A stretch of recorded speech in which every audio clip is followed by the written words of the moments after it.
¿Qué importancia tiene un diodo o qué es un diodo? No le entiendo eso, sinceramente, estoy muy estúpido. Buena pregunta, Dorothy. Pues déjame decirte que los diodos son dispositivos no lineales. Estos tienen aplicaciones pues muy interesantes que han tenido avances en la tecnología, los cuales no confundiríamos en la electrónica moderna. Y pues tiene algo especial. Te lo voy a contar. La mayonesa es un diodo. No.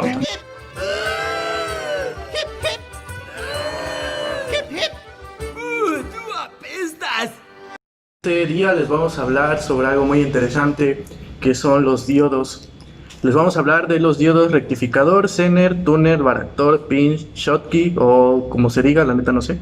Fotodiodo, LED, láser, fotorresistor, celda fotovoltaica y fototransistor. Son muy interesantes. Oye, disculpa, pero ¿y si ven el video en la noche? Sí, es cierto, güey.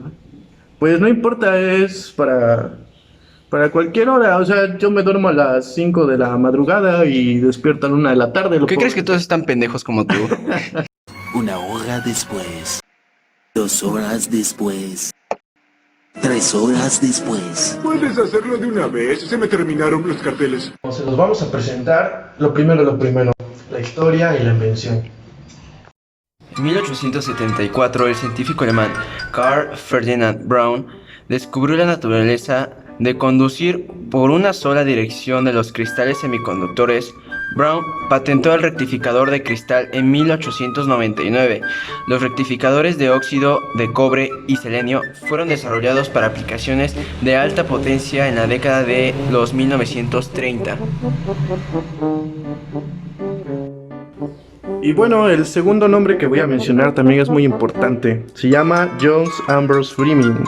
Hace aproximadamente 20 años después de John Ambrose Fleming, científico asesor de Marconi Company y antiguo empleado de Edison. Bien sabemos que Edison pues le pirateó todo a Tesla.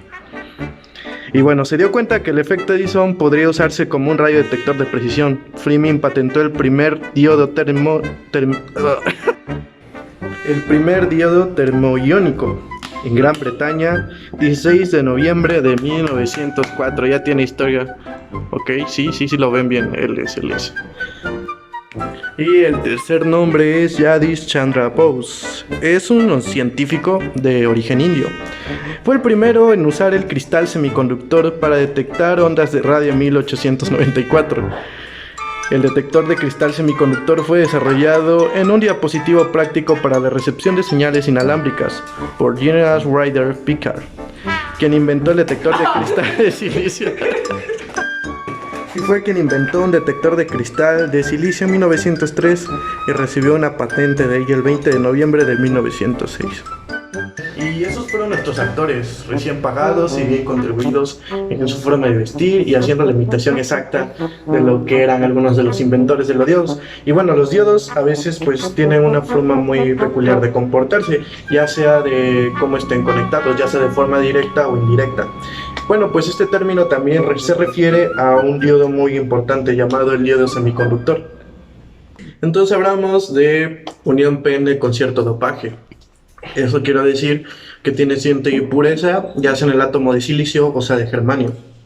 Y bueno, lo que les voy a hablar a continuación son varios tipos de diodos que se utilizan en diferentes aparatos electrónicos que tienen ciertas características. Y bueno, estos son los siguientes. Bien, pues el primer diodo es el diodo rectificador. Es uno de los dispositivos de la familia de los diodos más sencillos. El nombre del diodo rectificador procede de su aplicación, la cual consiste en separar los ciclos positivos de una señal de corriente alterna.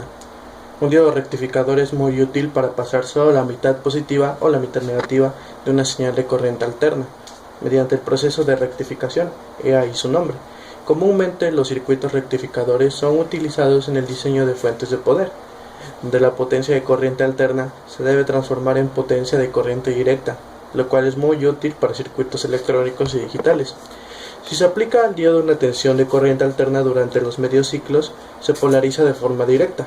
De esta manera permite el paso de la corriente eléctrica. Pero durante los medios ciclos negativos, el diodo se polariza de manera inversa. Con ello evita el paso de la corriente en tal sentido, ya que el circuito sería un circuito abierto. Su construcción está basada en la unión pene.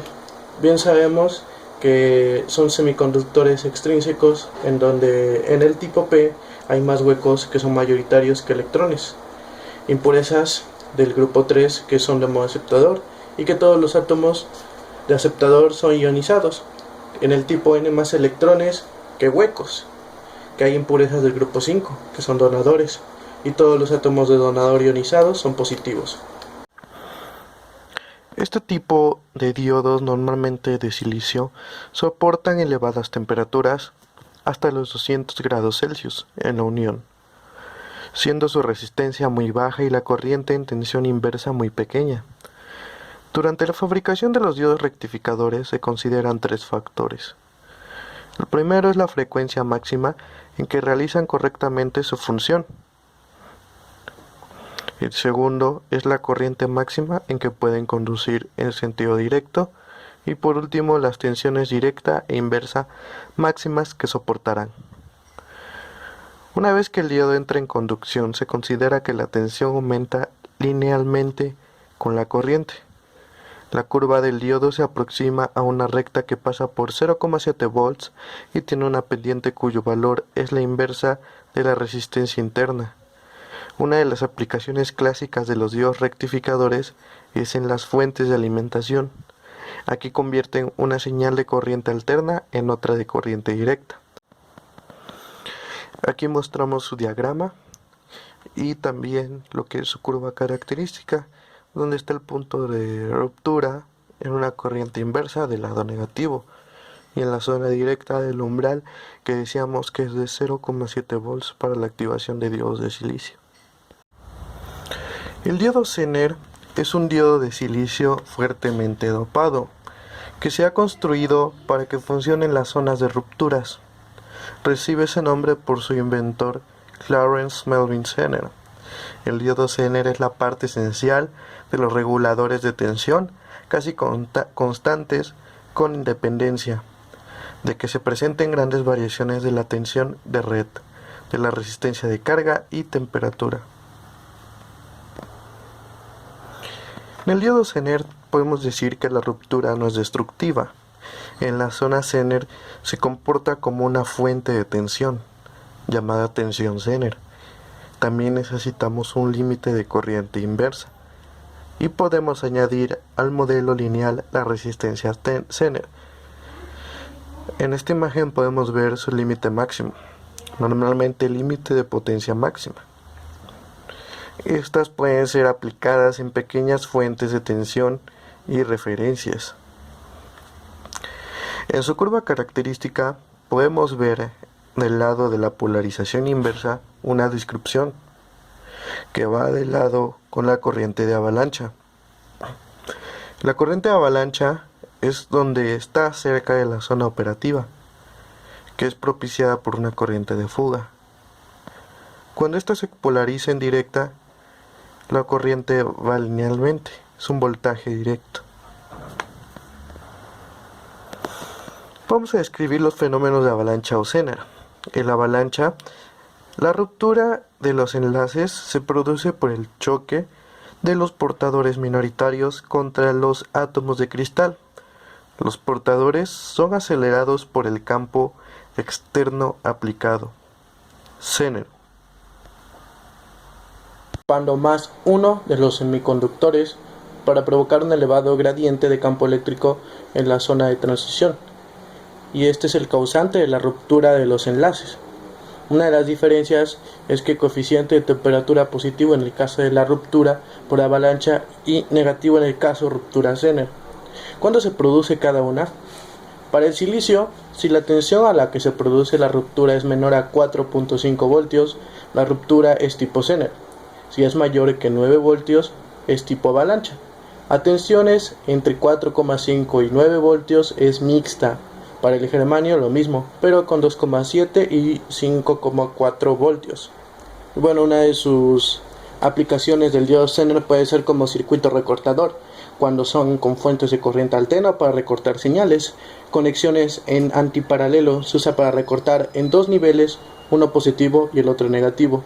Y también como regulador de voltaje, que es un alquil no regular o que disminuye cuando el circuito conectado a la constante más corriente. Esto ocurre en las fuentes de corriente directa y esas son algunas de sus aplicaciones. Todo es el diodo túnel. Estos dispositivos presentan una característica de resistencia negativa.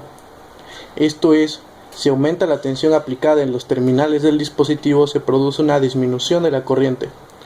Este fenómeno de resistencia negativa es útil para las aplicaciones en circuitos de alta frecuencia, como los osciladores, los cuales pueden generar una señal senoidal a partir de la energía que entrega la fuente de alimentación.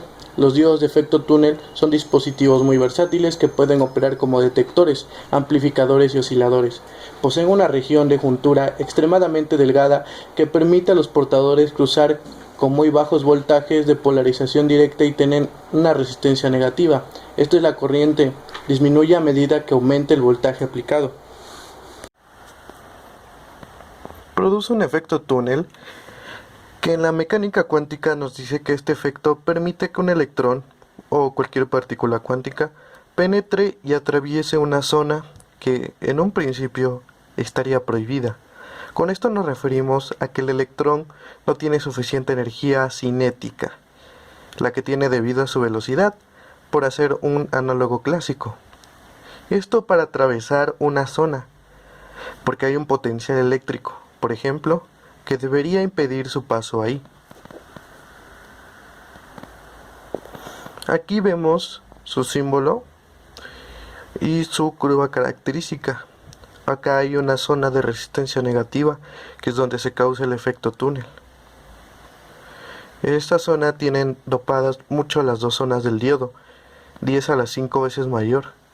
Aparece un efecto, como ya lo habíamos mencionado, que fue descubierto por Leo Szilard en 1958.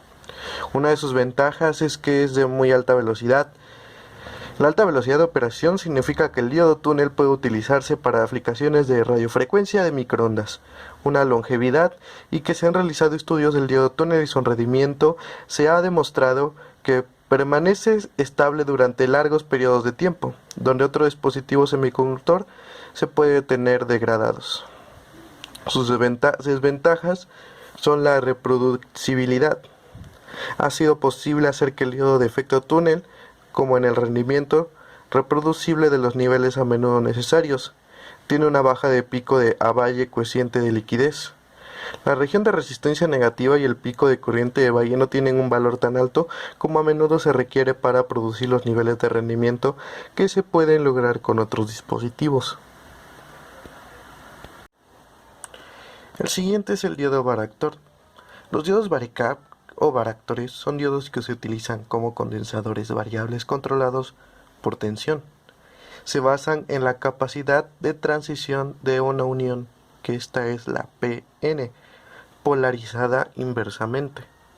Se utilizan para realizar modulares de frecuencia, osciladores controlados por tensión, control automático de sintonía, etc. Aquí se muestra su símbolo. Es muy importante que este debe ser utilizado y polarizado inversamente. Aquí podemos ver que la unión PN polarizada inversamente puede asimilarse a un condensador de placas en una zona de transición, como lo vemos en el diagrama. Esta capacidad se llama capacidad de transición y se representa con el símbolo C subíndice T. Notar que al aumentar la tensión inversa aumenta la zona de transición, un efecto parecido al de separar las placas de un condensador. Este disminuye. Tenemos pues una capacidad dependiente de la tensión inversa. Un diodo varicap tiene calibrada y caracterizada esta capacidad. Su uso es en equipos de comunicaciones, control automático de frecuencia en sintonizadores. Y aquí vemos su curva característica. Es un dominante en polarización directa con la capacidad de difusión.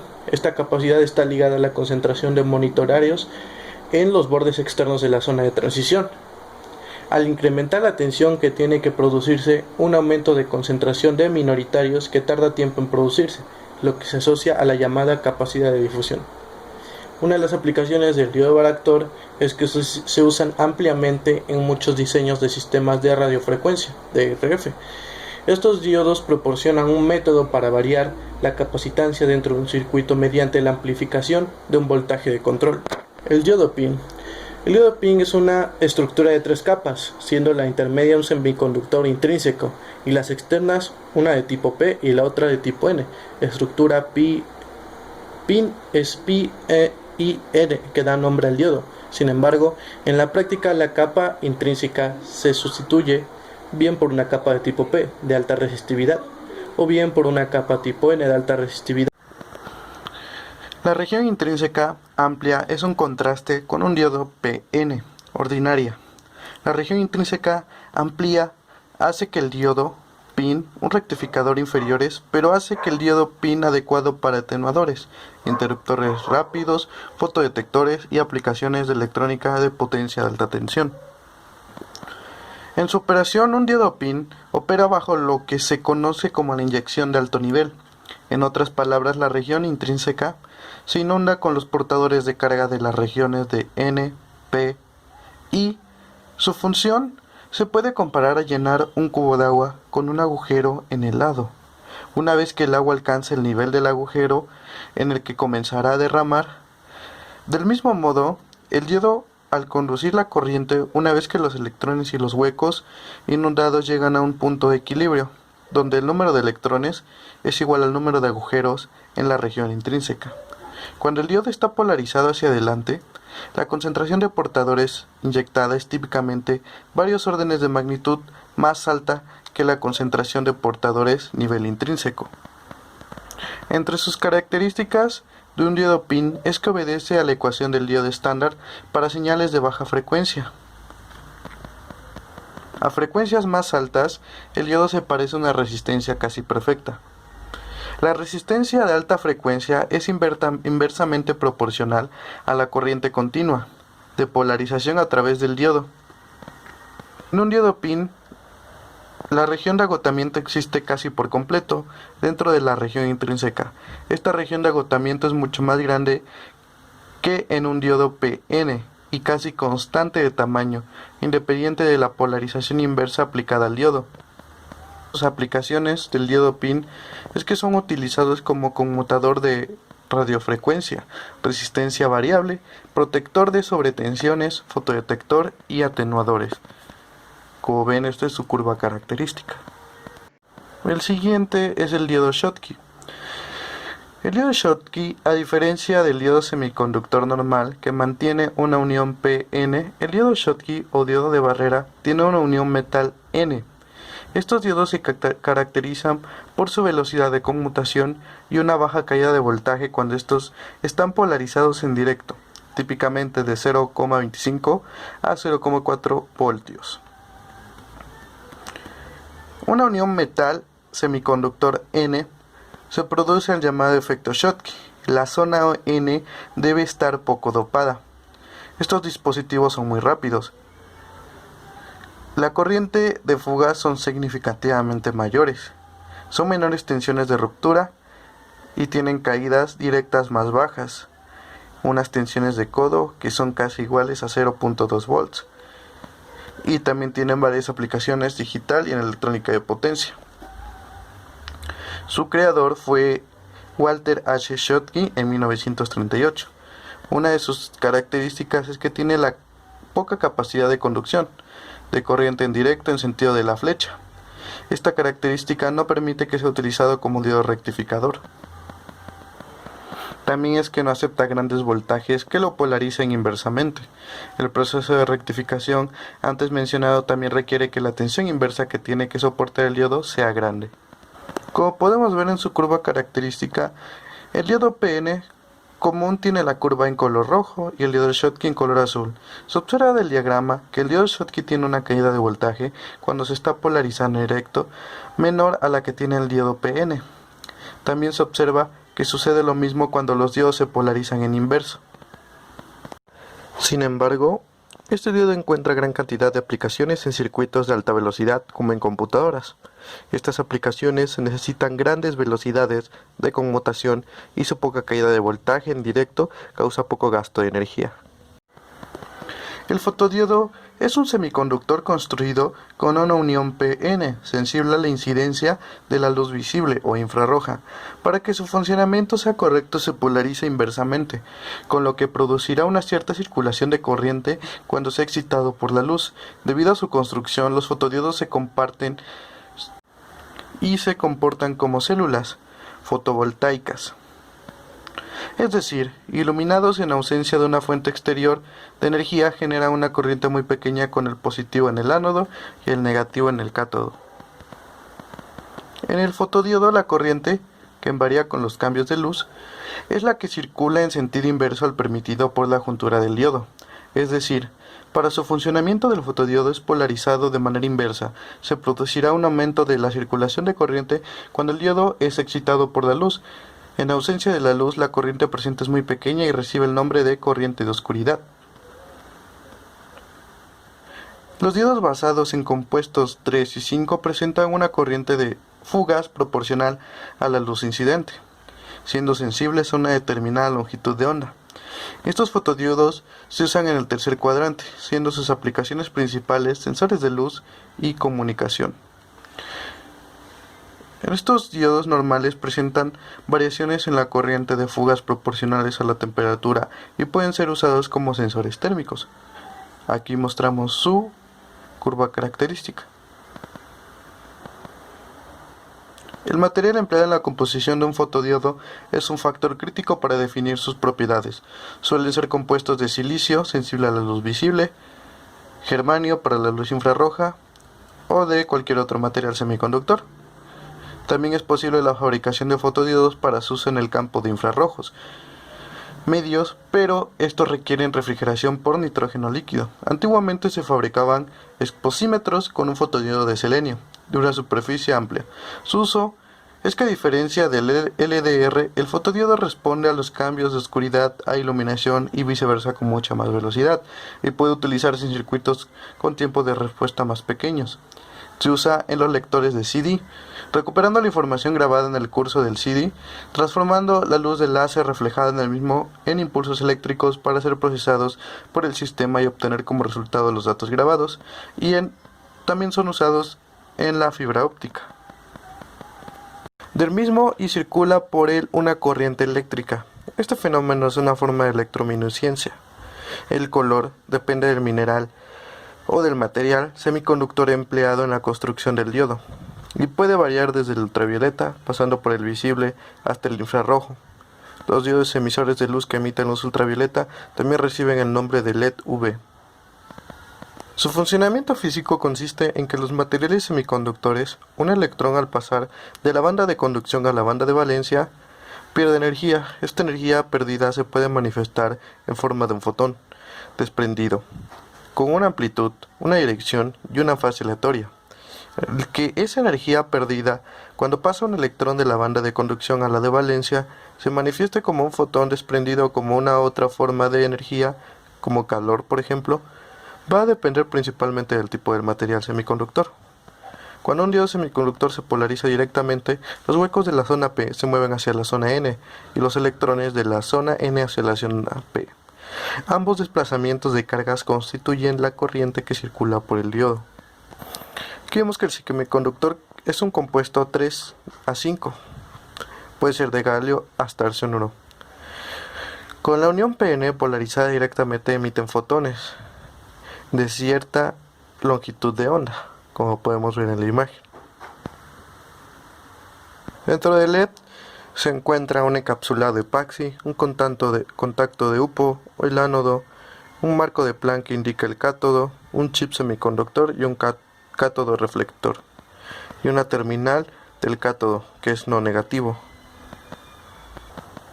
De sus materiales puede ser galio, arsenuro, silicio, carbono e indio, y estos pueden emitir una luz infrarroja, de rojo, verde, azul o ultravioleta. Sus aplicaciones es bastante variadas, ya pueden ser en pantallas de computadora, en pantallas digitales que tenemos hoy en día, y también en los LEDs aplicados en los vehículos con luces de diurnas de LEDs. El diodo láser. Como un diodo convencional o LED que se polariza en forma directa, los huecos del diodo láser de la zona P se mueven hacia la zona N y los electrones de la zona N hacia la zona P. Ambos desplazamientos de cargas constituyen la corriente que circula por el diodo. Si los electrones y huecos están en la misma región, pueden recombinarse, cayendo al electrón al hueco y emitiendo un fotón con la energía correspondiente a la banda prohibida.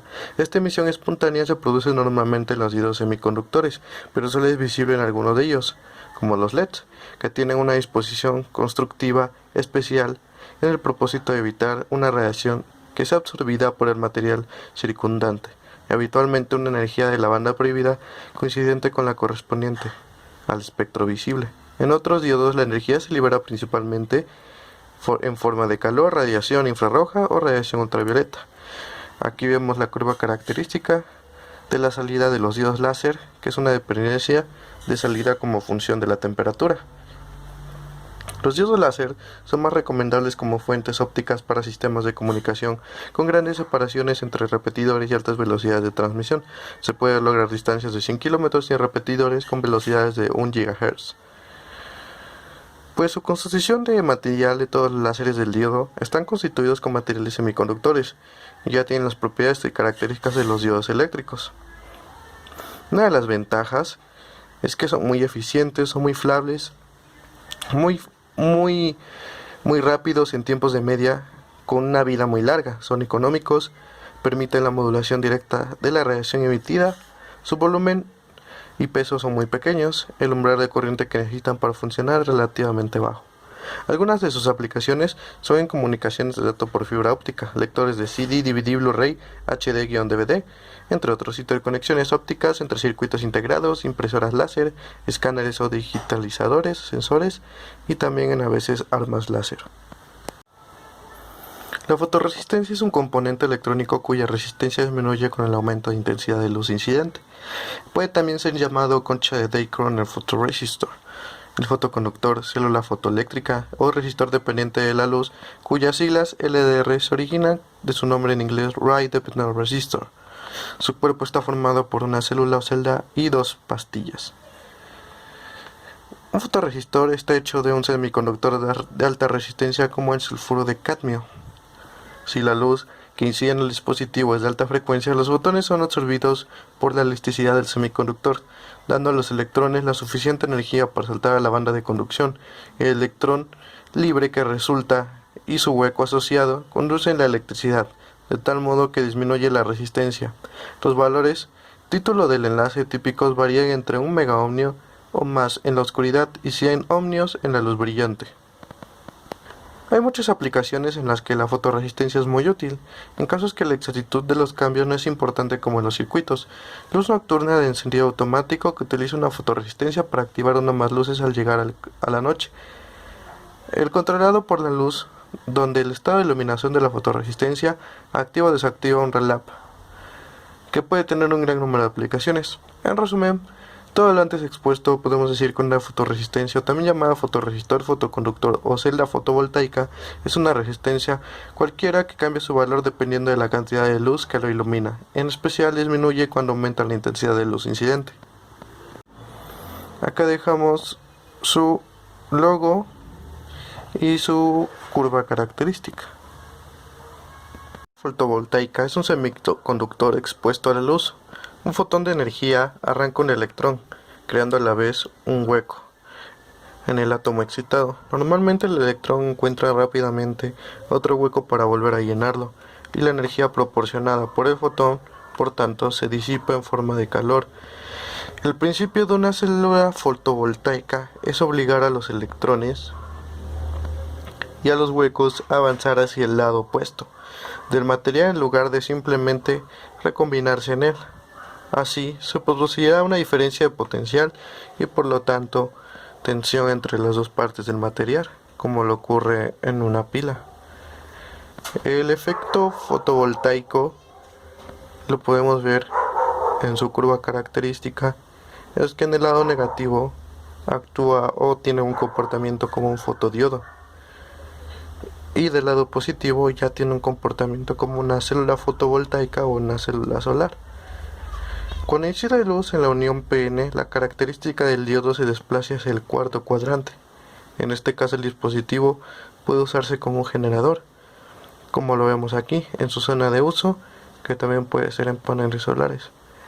Es importante también saber que la variación de temperatura no genera operación en el tercer cuadrante. Está compuesto de un material que presenta efecto fotoeléctrico, absorben fotones de luz y emiten electrones. Cuando estos electrones libres son capturados, el resultado es una corriente eléctrica que puede ser utilizada como electricidad. Su técnica de fabricación es que a veces son obleas que son utilizadas para su posterior conversión en células fotovoltaicas en la cinta transportadora durante su proceso de fabricación. El silicio es actualmente el material más comúnmente usado para la fabricación de células fotovoltaicas. Se obtiene por reducción de la sílice, compuesto más abundante en la corteza de la Tierra, en particular en la arena o en el cuarzo. El primer paso en la producción del silicio metalúrgico es puro al 98%. Con el silicio fundido se realiza un proceso de crecimiento cristalino, que consiste en formar capas monomoleculares alrededor de un germen de cristalización o de un cristalino inicial, como podemos ver en las imágenes. Su principal uso es en paneles solares, que tienen las células solares que absorben esta energía. Fototransistor. El fototransistor es el cual es activado por la incidencia de la luz en la región base, generando portadores de ella. El mismo tiene una ventana que permite la entrada de la luz. Dejamos su figura. El fototransistor no es muy diferente a un transistor normal, es decir, está compuesto por el mismo material semiconductor. Tienen dos junturas y las mismas tres conexiones externas, colector, base y emisor. Por supuesto, siendo un elemento sensible a la luz, la primera diferencia evidente es en su cápsula, que posee una ventana o es totalmente transparente, para dejar la luz hasta las junturas de las pastillas semiconductoras y parezca el efecto fotoeléctrico. Los fototransistores se combinan en un mismo dispositivo de detección de luz y la ganancia. Su construcción es similar a la de los transistores convencionales, excepto que la superficie superior se expone a la luz a través de una ventana o lente. Los fotones incidentes generan pares electrón-hueco en la proximidad de la gran unión colector-base. Las tensiones de polarización inversa de la unión colector-base llevan los huecos de la superficie de la base y los electrones al colector. La unión base-emisor, polarizada directamente, hace que los huecos circulen de base a emisor, mientras que los electrones fluyen del emisor a la base. En aplicaciones su uso se restringe generalmente a aplicaciones on-off, que su ganancia propia puede eliminar la necesidad de amplificación. De hecho, el mayor mercado para el fototransistor es para las aplicaciones de mayor velocidad, donde es mejor fotoconductores de una pieza más grandes que un fotodiodo, con lo cual se elimina la necesidad de una amplificación posterior. En algunos equipos donde se pueden aplicar son en mouse para computadoras, controles de iluminación, lectores de cinta, lápices ópticos y control remoto. Uno de los procesos ya para acabar de fabricación de algunos diodos y también para ampliación de circuitos integrados, pues se ocupa también la oblea de silicio. En estos también se usan unos procesos. Puedo mencionar el de oxidación, que su constante y eléctrica es de 3.9 y se utiliza para fabricar excelentes condensadores. El dióxido de silicio es una película delgada, transparente y su superficie es altamente reflejante. Si se ilumina con luz blanca, una oblea oxidada de interferencia constructiva y destructiva hará que ciertos colores se reflejen y con base en el color de la superficie de la oblea se puede deducir el espesor de la capa de óxido. La difusión consiste en el proceso de manufactura. La difusión es un método mediante el cual se introducen átomos de impurezas en el silicio para cambiar su resistividad. Por lo tanto, para acelerar el proceso de difusión de impurezas se realizan altas temperaturas, 1000 a 1200 grados Celsius. Esto para obtener el perfil de dopaje deseado. Las impurezas más comunes utilizadas como contaminantes son el boro tipo P, el fósforo tipo N y el arsénico tipo N. Si la concentración de impurezas es excesivamente fuerte, la capa difundida también se puede utilizar como un conductor. Y por último, vamos a mencionar la fotolitografía, que consiste en transferir un patrón desde una fotomáscara denominada retícula a la superficie en una oblea. En una forma cristalina se procesa en la industria en forma de obleas. Las obleas se emplean como sustrato litográfico. No obstante, existen otras opciones como vidrio, zafiro u otros materiales. Esos serían algunos métodos de fabricación para los semiconductores. Una eternidad más tarde. Bueno, ese fue el tema de los diodos. Muchas gracias por verlo. Es mi proyecto final de física de semiconductores. Si les gustó, denle like y compartan. No eres youtuber. Bueno, como sea. Solo denle like para que me pongan así la maestra.